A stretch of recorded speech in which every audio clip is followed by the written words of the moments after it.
An MCP is a way of interacting with databases, APIs, with natural language. I think the easiest way to explain this is by showing you the traditional way of interacting with an API. You basically send a load of JSON to an external server, it gives you back a response, and you have to write all sorts of code to loop over it, access the values that you want, and it's a very manual process. But with MCPs, you can do all of that with natural language, and the AI can decide how to interpret the data and what to do with it. That's probably the simplest way I can explain it. This protocol was actually invented by Anthropic, so Claude Code is the natural place for those to exist. I'll flash on the screen all sorts of MCPs that you can use and link below so you can add to your heart's content. It's worth noting that controversially, MCPs take up a lot of context, or at least that's what I would say if Anthropic didn't just drop the tool search tool in Claude Code. If you type /context and you're still seeing MCPs take up context, then it doesn't work until they're taking up more than 10%. But if your MCPs are taking up more than 10%,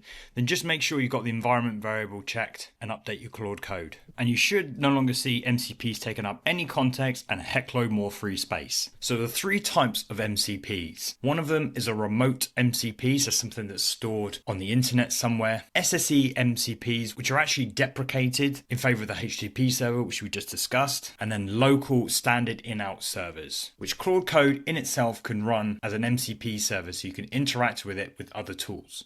You can do that with Claude MCP Serve. Here's mine running inside of Cursor, and then under MCP tool settings, you should see 18 tools discovered.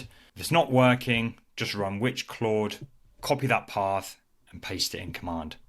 And then it's just a case of mentioning the Claude MCP inside of your prompt, which we'll actually discuss. But as you saw, MCPs reveal tools which indicate what you can do or what actions you can perform on that MCP. But we'll get into that a little bit later on in the episode. So enough of the ambiguity. Let's just quickly show you what a real world everyday usage. So I have the exit MCP, which is a code specific search tool like Google for code.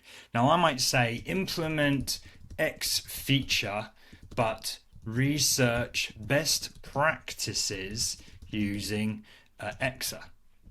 Something like this, and it will go ahead and actually use the Exa MCP to search the best practices. Or you might have just seen there that I've got the GitHub MCP. It's disabled right now. I could say push this code to GitHub, and it will use the GitHub MCP to perform those actions. Final example, I've got Linear Server here, which is a product management tool. So let's say I've been working on a feature for a little while. I could say update task 36 with these changes, and the AI will summarize what we've been doing and then update that card on Linear's servers with what we've been doing. Hope that clears things up, but we'll show some actual demonstrations a little bit later on. Let's get on and install an MCP. So I'm going to install the TestSprite MCP, who have kindly sponsored this portion of the video. First of all, I need to create an API key, and I can copy that to my clipboard. Now let's take this bit of code and break it down. So this is how you add MCPs, okay? Claude MCP add. No matter what the type of MCP it is, this is how we add it. Then you name the MCP. So in this case, it's TestSprite. We can now pass it environment variables, and we're going to replace this with the API key that we copied earlier. So this is a local MCP, and I can tell this is a local MCP because it doesn't have the transport flag. We'll get into that in a second. We split all the arguments up and we give it the command that it needs to run, followed by the arguments. If we enter, we've added the standard in and out MCP server with the command npx TestSprite to our local config. So this is actually scoped to our project. As with everything we'll discuss with Claude Code, you've got the project scope, which you can share with your team. You've got the local scope, which is project specific, but only available to you, or the user scope, which is unique to your specific machine. Let's add the Notion MCP and once again break that down. I have a Claude Code crash course, Claude Code College if you will, which in time will be completely free on YouTube. But if you want to get a head start, head on over to patreon.com/0x5am5, subscribe to the advanced learners tier, and you'll have early access to all of the lessons as soon as they become available. Once they're all done and I'm happy with the output, only then they will get released on YouTube. So head on over to Patreon to get early access to the Claude Code crash course. So Claude MCP add standard. Now here we're going to provide it the transport flag, which can be HTTP or SSE, but as I said earlier, this is deprecated. Now we're going to name it Notion. This can be whatever you want, so I'm just going to capitalize the N. And this is the URL in which the MCP resides. Now I mentioned scope, so we can pass the scope flag. This can be project or user, because remember local is default, so we don't have to pass any flag. I'm actually going to make this user and add. Added HTTP MCP server with Notion, URL this to the user config. Depending on the service you want to interact with, they will have instructions on how to install this in Claude Code. So realistically, you probably don't need to remember all of this. However, it's nice to know how these are broken down, and it gives us a better understanding of the different types of MCPs. You can list out all your MCPs by typing Claude MCP list.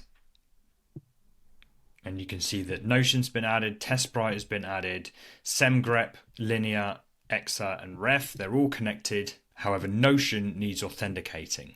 Load up Claude, type MCP, which is another way to manage your MCP servers. Go down to Notion and authenticate. You see it opens up in my browser. I recognize this. Authentication successful. Authentication successful. Now I can actually interact with my own private Notion from within Claude Code. But I also just want to demonstrate to you how we can interpret what this MCP can do. Now there'll be documentation as per the MCP that will let you know what you can do.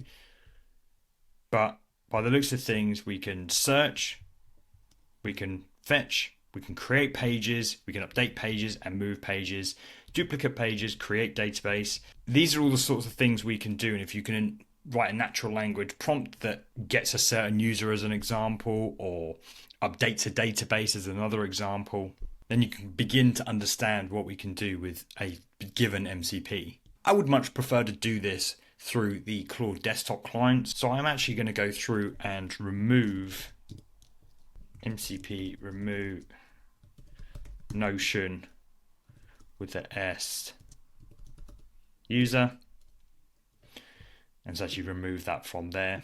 Speaking of the Claude desktop, if you do so happen to have a bunch running in Claude desktop, you can actually transfer these over with the command Claude MCP add from Claude desktop, in case it comes in handy.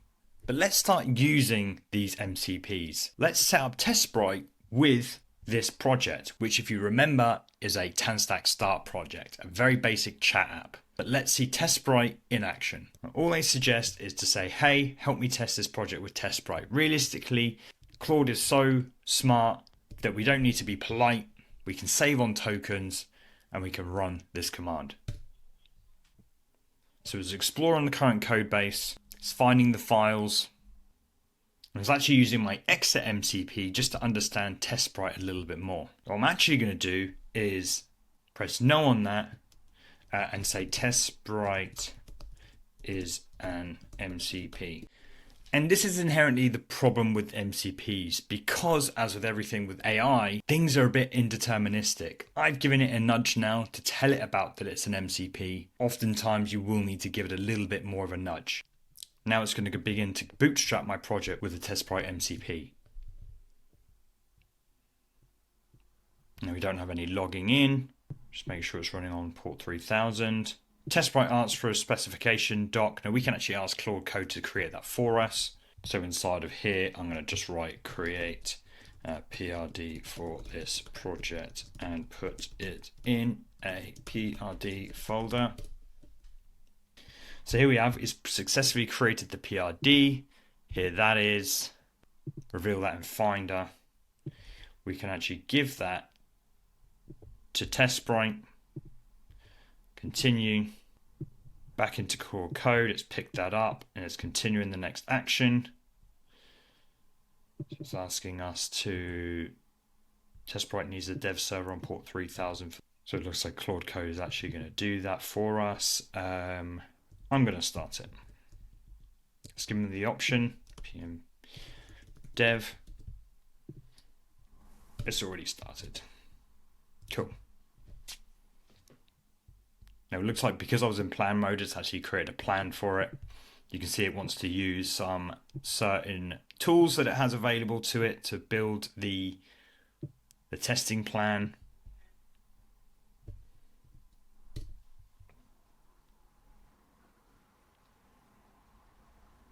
Now you can see it's actually executing the test. So if we knock into the dashboard here, you can see that Claude Code crash course is here. It's running those tests and they're in progress. So let's check back in when they're done and fix any tests that are broken. And here you can see some passing and some failing. Let's take a look at one of these here and watch what's going on. Input accepts text and streams markdown format correctly. However, no UI elements for selecting AI providers model were found, which is a critical feature missing, stopping the test here. So we can take that then, we can take that information, and looking at the summary here, we can take the summary and indeed see that the one we just looked at is included in the failed tests.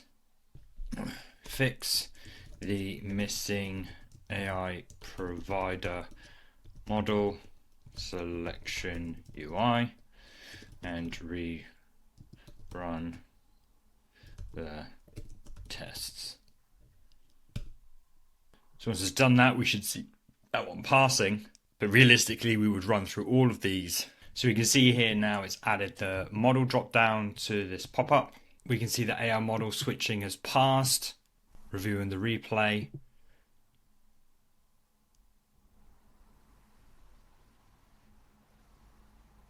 Everything looks good. Let's talk about the Chrome extension, which is an MCP under the hood. Just to give us an excuse to talk about the Chrome extension itself, but again, just to exemplify what we can do with MCPs. So I've installed it here. I'll leave links to everything that to run this, or just search Claude Chrome MCP. I'm just running through some permission stuff here. And now I've got the Chrome extension. What I'm able to do with inside of Claude Code, I'm able to control this browser. So let's try some things. Let's go to our project here and run pnpm dev and get it running on port 3000. Now with inside of Claude here, if we search /Chrome and set this, we can start to look at what we can do with it, or at least get it to run automatically, things like that. First of all, we can see that it's picked up that I've installed the extension. If it hasn't for you, just restart Claude and it should pick it up. Enabled by default. Now, I'm going to leave it as no here, because if you look below, we can actually start Claude with our intention. Do we want it to run with the Claude Chrome extension connected or not? This is completely up to you. Obviously, if you just always want it connected, especially now with reduced MCPs, you might want to just leave it connected so you can always have access to it. So with all that taking place, if you can confirm that it's installed, now it's disabled here, what I'm going to do is I'm going to go Claude Chrome. It's giving me some terms and conditions here. I'm guessing this is mostly just to do with Claude Code, nothing to do with Chrome. I'm just going to say yes. And now if I run Chrome, you saw it swap there. It's saying it's enabled. We escape that. Now I can interact with this Chrome extension. Are there any errors in Chrome? Let's see what it does here. It shouldn't be any errors, but it's checking the console. Yep, so you can see that it's using the MCP under the hood. Okay, so it's asking if I want to allow this. So it's now navigated to that page and it wants to read information. So in the same way as you're accepting inside of Claude Code, you're allowed to progressively allow certain actions. So always allowed. So I'm just going to allow this for this session. Good news, no errors found in the Chrome console. So with this, what can we do? If we go to our page here, let's create a bug. All right. And if you don't know what debugger does, it allows us to debug things. It's going to pause the server. In fact, let's just demonstrate that now. With the inspect open, it's going to pause there. Right? Let's say I'm, ignorant of what's going on. Let's press play there. You can see it's just creating a problem. A simple problem, but let's ask Chrome, or let's ask Claude to fix that for us. When I visit the home page, it freezes. What is going on? Let's just give it a poke to let it to make sure it checks through the browser as opposed to just looking at the code. Realistically, it probably could just check the code and fix this error for us. But these are the sorts of things that I hope this demonstrates what we can do. So it's Claude in Chrome, so it is actually using it. It's taking a screenshot here, reading pattern.